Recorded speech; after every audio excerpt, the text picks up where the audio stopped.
was talking to Christian Blatt this past week. He did the show with us, and he was complaining that he had been listening to Howard Stern that morning, and Howard Stern had the rock band Kiss on their show. Aha. You like Kiss, Eric? Take it or leave it. There are some songs I like. Yeah, I mean, I enjoy Kiss. I like them live. I like the spectacle. I like the whole thing. I'm not saying they're great songwriters or musicians. I don't think anyone's saying that. But it's fun. They're a fun rock band. They put on a show. I could get behind that. Yeah, sure. There's. I've seen them a couple times. 15 minutes. It's just amazing. Yes. Yeah. 20. Okay. Yeah. All right. Yeah. I mean, as soon as Beth is going to start happening, it's like, oh, all right. Well, are we going to leave or should I just go take a shit? What do you guys want to do? So Kiss comes on, and in only the way that Howard Stern can do it, he turns it into a fucking therapy session. And Eric, for the first 30 minutes of this interview, it is nothing but talking about how they grew up, how that's affected their lives. Now, Gene Simmons is a 74-year-old man and highly successful at life. Paul Stanley is 70 years old. These guys probably aren't holding on to a bunch of shit from their childhood, but nope, not according to Howard Stern. And so he starts off by explaining that they must love each other, these two. We're also aware that having been together for so long, it's the longest relationship I've ever had in my life, that's for sure. Are you in love with Paul? Yes, in a very real way. Me too. I'm not going to do the jokes about when we're in jail and all that kind of stuff. But no, I'm glad you don't do the jokes. I think it's important for men to hear how important it is to say, I love Paul. Paul's my guy. He's my best friend. We created magic together. Why is that important? Why does Howard think that's an important thing to talk about?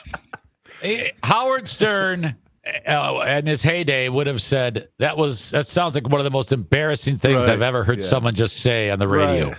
And Where's now Crazy Richard? It's fuck me, that's horrible. And he even said, he goes, when I had Paul McCartney in here, I asked him if he loved John, and Paul didn't want to say that because it sounds weird. And it's like, yeah, it does. It does sound weird, Howard. I don't know why that's important for you, but he has to get right into Gene Simmons' childhood daddy issues. This is like one of the first things they talk about in this interview. These guys, by the way, I should mention, because I was watching the video of this. It's hard to transfer from Sirius. I wasn't able to pull video clips, but they're all wearing the full makeup, the full outfits, because they're performing live in the studio. So you're sitting there talking to Kiss, dressed up as Kiss, about very serious topics. Let's talk about the duality of man real quick before we play rock and roll all night.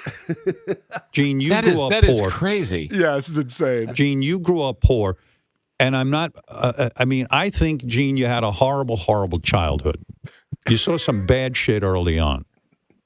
Your father left you at 6 years old, and you never saw this guy again. And even worse, he went on and had a new family, had kids, and never thought to come see. He had four new families. Times. Yeah. 4 times. That had to just fuck with your head, Gene, growing up. Where's my father? What is going on? See, what's interesting about this is Gene, the whole time, is perplexed by this line of questioning. He's like, what are you talking about? Like, what do you think is wrong with me? Because Howard's talking to him as if he needs to fix something about him. He just starts spitting blood. And then Paul Stanley, who's also been in therapy his entire life like Howard, steps in for his psychoanalysis of the situation. I don't think you even realized how much, and that's a credit to you. I think in the last 5-10 years, things kind of crystallized for you, and it made a difference in who you are. And by the way, if you can see how uncomfortable Gene is during this, as both Howard and Paul are going, yeah, man, your dad really fucked up. He's like, what are you guys talking about? I'm fine. I'm Gene Simmons from Kiss. Yeah, I'm also almost dead, you know? Right. Why are we bringing this up now? Why are you guys bringing this up now? Why are you trying to bum me out? That happened 70 years ago. You know, and with see, that's how Howard, he's suggesting this line of questioning because that's what is important to him, all about therapy and his mental instability or stability. And he's projecting that onto these people. So it's consumed him. Okay, so now you have the entertainment side of his life combining with his personal life. No longer is he being an entertainer. He's this is all oozing out of him. The worlds are now blending. He probably feels better about it, but the world loses because it's fucking shit. You're correct. This is not entertainment at all. And I can see all the guys in the band. And by the way, I feel bad for the other two guys, Tommy Thayer and what's his nuts, because they're just sitting there in their full fucking makeup, watching these guys be psychoanalyzed. Jeez, I wish I had problems like the other two. I'd be talked about. So then they start talking about the Holocaust. I'm not making this up. I'm not making this up. Because this whole conversation about the Holocaust. And so apparently Gene Simmons' mom survived the Holocaust. She was in a concentration camp as a teenager. Her entire family was wiped out. So that's her deal. I guess Paul Stanley's parents were also impacted by the Holocaust. And of course, Howard grew up with his mom crying about the Holocaust all the time. Were you sad as kids? Because, I was exposed to a lot of things around the Holocaust, and it made me profoundly sad and made me profoundly scared of the world, that I felt like the world was a really dangerous place. And maybe, you just don't know what's out there and what's coming up. And maybe that shared experience bonded the two of you guys, that you took on the world together. I mean, I don't know how aware of that you are, but... Oh, so Howard knows more about them than they know about themselves, is what he just said. Okay, this is a perfect example of how unprepared he is. You notice how long he was talking there? And he asked about 2 or 3 things at once. Yeah. He was talking a long period of time. And it's like, whenever I hear that, I'm like, you're just winging this because you don't have any direction to what's coming out of your mouth. You're asking him like 3 or 4 things there. Right. You know what I mean? And you know what? The reason why he kept talking, in my opinion, I don't even know if Howard's in the same room with them or not. I think he might be from his home studio. The way they shoot it makes it hard to tell. But I think that he's seeing that they're not going along with him. And that's why he keeps like, I was sad about the Holocaust. Maybe you guys were too. I don't know. Maybe. Can one of you nod a little Yeah, or something? right. Can someone agree with anything I'm saying right now? So Gene pops in and pretty much says in this next clip that it's possible to get over your childhood, which God bless him. I gotta say that when you're on a roller coaster ride, yes, hindsight's 20/20, and you can look back. You had a horrible childhood and this and this. I never looked at it that way. I had my mother. That was the backbone I needed, and that was all I needed. Every day above ground is a good day kind of thing. Yeah, that's the right attitude, in my opinion. Yeah. It's like, shit happens to people. He didn't have a father growing up, but he made the best of it, and he's doing pretty well. Did I mention he's Gene Simmons from Kiss? Have I brought that up yet? He's doing very well for himself. Right. And Howard, most people, that would be the clue. Let's move on to talking something fun. Correct. There's no way he's going to do that because this is the only thing he knows how to do, and that allows him to talk about him, which is all he wants to do anyway. Right. And this is just the beginning, because now Tommy Thayer, the guitarist, gets in on the Holocaust talk. Jesus. Oh, no. Although I will say, for the 30 minutes I watched this, Tommy Thayer and the drummer, I should know what his name is, but I don't. It's not Eric Carr. Anyway. Yeah, it's not Eric Carr. Right. It's whoever He came after died. Eric Carr. That guy died. Yeah. Yeah, I know. Yeah. But anyway, so those guys literally don't say one word. They acknowledge their existence for one time quick, just to say this. The great generation. Tommy's father, General Thayer, he's got books coming out. The World War II Museum is going to have a General Thayer section about how he liberated concentration camps. And, we all have our backstories, but I never had a bad day in my life. Yeah. Gene Simmons is like, look, we all were affected by the Holocaust, but we sell 6 million records. I love that. I love that those two actually probably have something very interesting about them. Like Gene was just trying to steer the conversation over there. Yep. But no one within the Stern Show has given a shit enough to even do a small bit of research about these two. So they're like, another day of just sitting and saying nothing. Can you imagine if Howard did an interview and just only talked to those two and Gene and Paul were like, oh, okay. I mean, that would actually probably be pretty good. That'd be hilarious. Yeah. Howard's been bad at this for a while. These interviews are just insane because he's just Howard projecting what he thinks you're going to say to you. And you just have to either agree with him or eventually get worn down by him. So now we have Paul talking about how he went into therapy when he was like a teenager. Oh, boy. There's an amazing fact about Paul that I am blown away by. When you were 15, because of the trauma, and we'll talk about that trauma that you went through at the age of 15, on your own, without your parents, you went into therapy. And when you hear Gene say, I gave my father money, I never thought about it, blah, blah, blah, blah, blah. You sit there and go, gee, I wish Gene would go into therapy just so he could get in touch with how much anger and resentment he must have toward that father. Projection. Yeah, Gene's like sitting right there. He's like, what? I'm here. What are you talking? What are you talking about there? He's like, Paul, you understand this. Will you tell your friend Gene to get into therapy, please? Apparently it didn't work because they wrote the song Christine 16.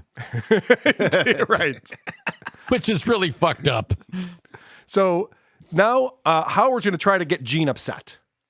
It's like he's trying to get him to cry or something. It's so bizarre. Gene, Right, I cannot believe the amount of anger I have in me. I could never, if my father abandoned me and went off and had 4 other families and other half brothers and sisters and all this, dole out money so he can live comfortably.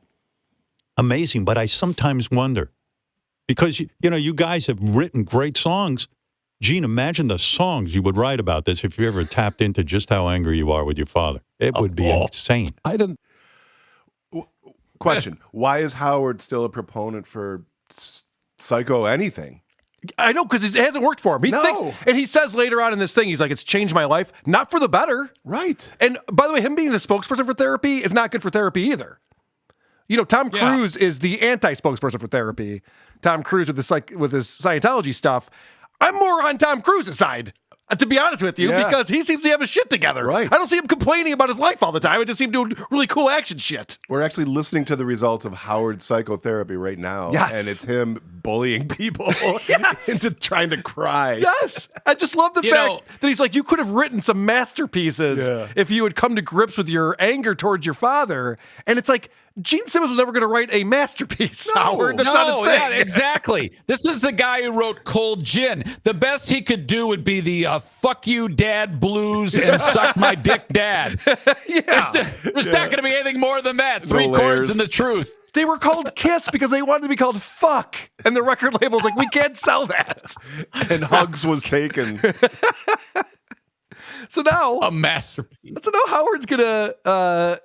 insinuate that Gene is angry like Howard is. It makes me think. I once said to my father, I think I need therapy. And he showed me his fist and said, here's your therapist right here. I'm going to, I'm kind of implying he'd punch me in the face.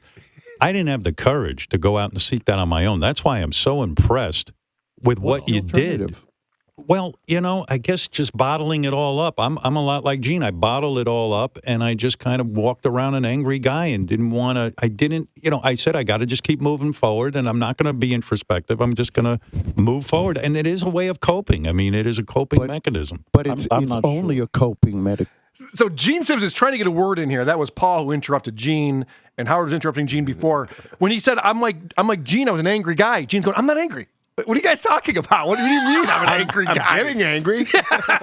No, I am. Gene's like, I wish your dad would have gone through with it and hit you. Dude. And we're talking about the demon from Kiss. I know. It's so insane. fucked up, It's so weird. If you would have thought this would be the interview in 2023 with Kiss. I'm here with Guar talking about feelings. Yes. That's Fucking the line hilarious. of the show. That is great. But honestly, we talking about feelings with Guar might make sense because the guy who died, the lead singer, was a heroin addict. So you could be like, you got some demons there. Gene Simmons has never touched alcohol or drugs or cigarettes. He's the demonless demon. Yeah, he's doing good. Yeah, he's doing all right. It's like, Howard, do you know how much money? I'm actually worth more money than you, right. Howard. I why the fuck would I be angry? God. Somebody in the Go Gadget Wang says Carl supports Scientology confirmed. I have to say, I used to have DirecTV, and they added a Scientology channel to DirecTV, and they would just play these documentaries on there, and I would sit and watch every second of it. Shut the fuck up. I know. I was so excited about it. I'm like, I think I agree with almost everything Scientology is telling me. I think they're right about most Well, of these that's things. awesome. I wanna have a Scientologist friend. Please do it. I'm on it, buddy. I just want to watch Battlefield Earth. I've never seen it. Oh, so. God, that is worth watching. Holy shit. Good to know. That is a terrible movie. What does he call everyone? Like rat brain? Hey, you rat brain. Just told you I haven't seen it. It's fucking hilarious. All right. So let's get back to this Howard Stern conversation, because this is him talking about how therapy has changed his life. And he thinks that Paul going to therapy as a teenager is commendable. If I could have been as smart as you and done that at an early age, it would have really helped me, because I know I suffered a lot for a lot of years and then I did go into therapy, and it did change my life. And it changed you. It's so clear.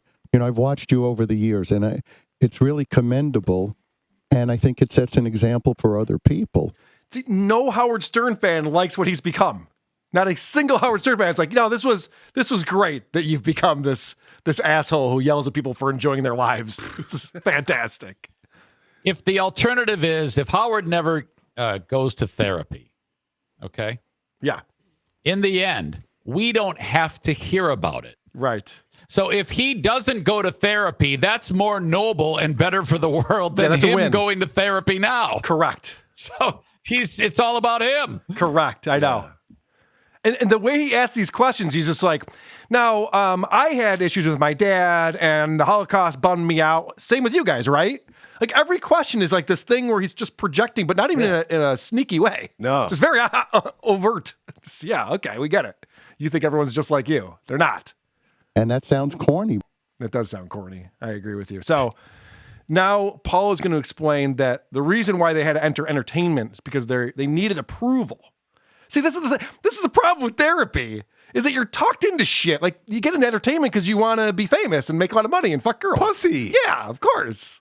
But Howard, we all got into the entertainment industry because we were seeking approval and acknowledgement, and we were looking to fill those voids in us. Who told you that? No, yeah, it's fun. It's fucking fun. Yes. Why are you a rock star? Well, it's because I had a lot of problems growing up. It's like, what? Yeah. I mean, people get a rise out of it. It's enjoyable to be the center of attention. Who gives a shit? That's okay. That is okay. You don't need to psychoanalyze fun, you fuck. Oh, no, they do. They do. Because now they're talking about how Gene Simmons never had a conversation with his mom about any of his problems when he was growing up. And Gene says, my dad left when I was young, so my mom was working full-time, supporting the family. She had survived the Holocaust, so I didn't think that my problems were that big of a deal. I thought I would keep that shit to myself. Fucking good on him. Right, which is the correct thing, but Howard doesn't think so. Last thing she wanted was an 8 to 12-year-old boy saying, I feel alone. Can we talk about what it all means and stuff? Yeah, but Gene, how sad. But Gene, you didn't get what you needed. I mean, it is sad. When your mother's a sad woman, a depressed woman perhaps, and really in bad shape. Well, when your mother's sad, he says no. You cannot go to your mother. You're right. Yeah, Gene's trying to say, like, my mom wasn't sad. Your mom was sad. Yeah. Your mom went through depression. you're My mom's sad. fine. Yeah, he loves his mom. When is someone going to get the nerve to actually get a little bit annoyed with him and a little bit impatient to let him know that this is all horse shit. Yeah. What you're doing right here is 100% wrong. I'm fucking fine. I have $350 million. Shut up. Right. Yes, exactly. It doesn't make any sense to me. Like, if Howard wanted to bring in people like me and producer Chris and say that we're fucked in the head, like, he'd probably be onto something. Yeah, it'd be a short conversation. You're right. We're like, yeah, you're right. All right, we can do better. But when you bring on the most successful people in the world, when you have these, movie stars on and rock stars, he's like, yeah, so what's your problem? Like, none. I'm good. Right. I'm sweating my ass off in this makeup and costume. Can we play a goddamn song? So then, even Paul, and you can tell the entire band is uncomfortable with this, except for Paul Stanley, who's like all into it. I think you shortchanged yourself, because I think your mom would have surprised you, because she was your mom and she loved you so much. Boy, this is getting heavy. God, when Paul Stanley says things are getting heavy, I think they're going to play God of Thunder, not talk about their feelings. Right. Please, dude. You can tell that they don't care about their image anymore, because you've got Paul on there who's all in touch with his feelings now. And, oh, Howard, this is so important to me. I guess the Kiss Army got rid of the don't ask, don't tell policy. Yeah. Are we sure? I mean, he's going out of his way to sound like a lady. I read Gene Simmons' book, and it's so funny because he never says that Paul Stanley is gay. Yeah. But he alludes to it quite a bit.